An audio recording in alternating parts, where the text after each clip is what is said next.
Hi, and welcome to this Impact tutorial. In this video, we'll be going through property projects. With property projects, you can track project expenses on a timeline with milestones and attach photos, bids, and drawings. To get to property projects, we'll go to Property Operations and find it here. To create a new project, we'll select New Project. And going through the fields, we have our required fields. We'll first select our property.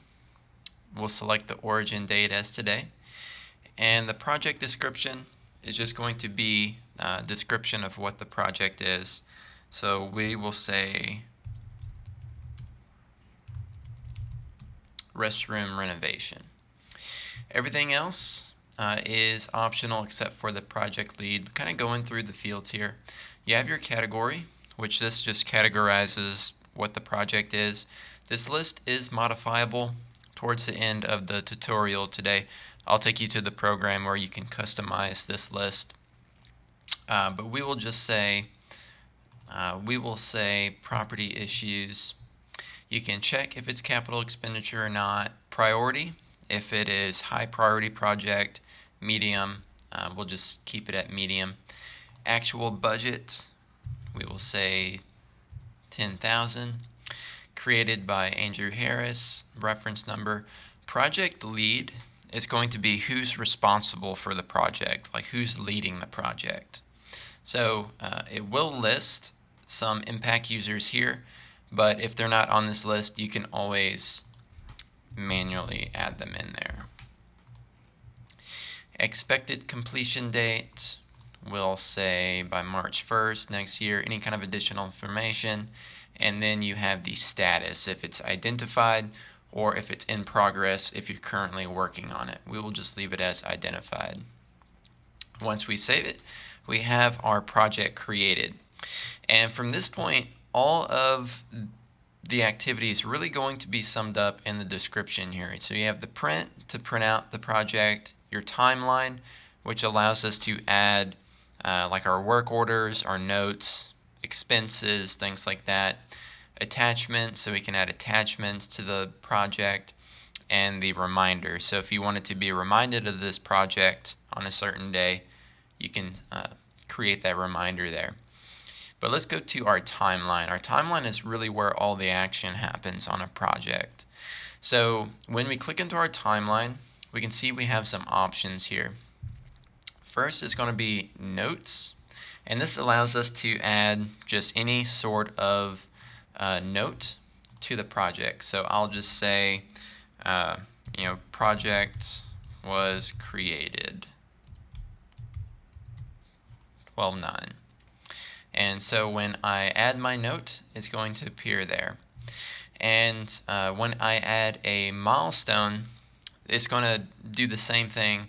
It's going to add it to this timeline. Your timeline, think of it as like a history of the projects. So we can enter a new milestone here. We'll select new milestone, and we'll just say the old tile was stripped and removed.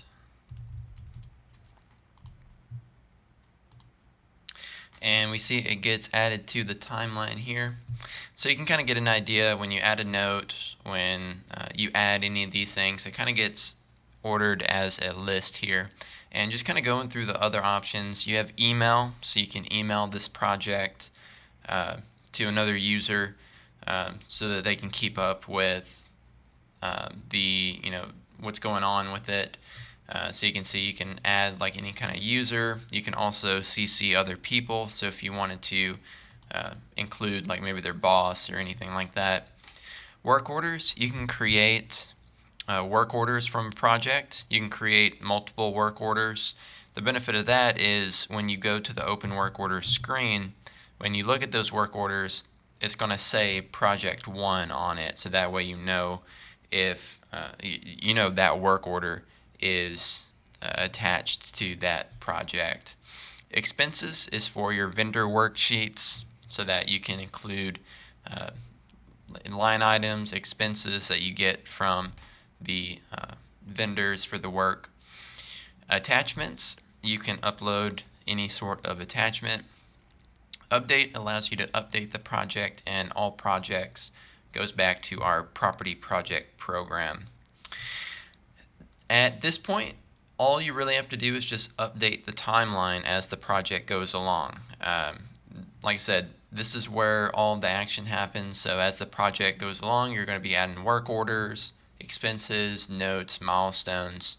Once all of the work is done, you're ready to update the project and complete it. So all you have to do is go update the project, and in current status, you can mark it to complete or closed. You don't have to complete it to close it, but if you just want to complete it,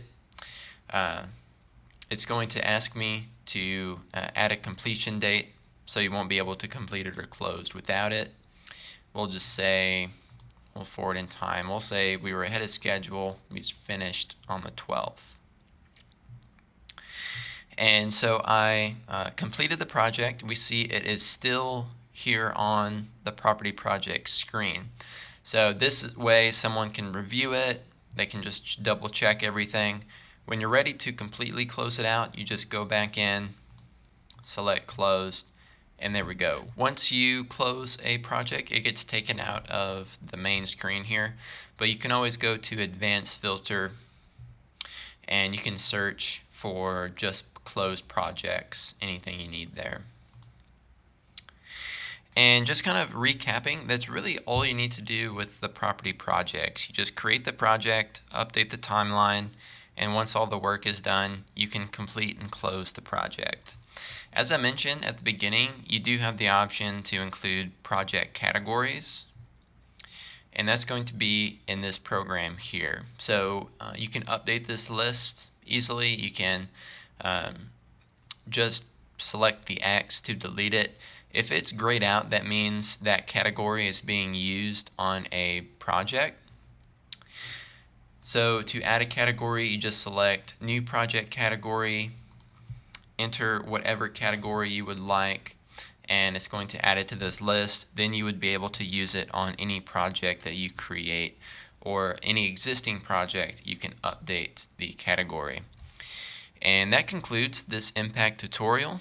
Just a reminder that Impact is customized for each client, and therefore your Impact system may differ from the information provided in this user guide.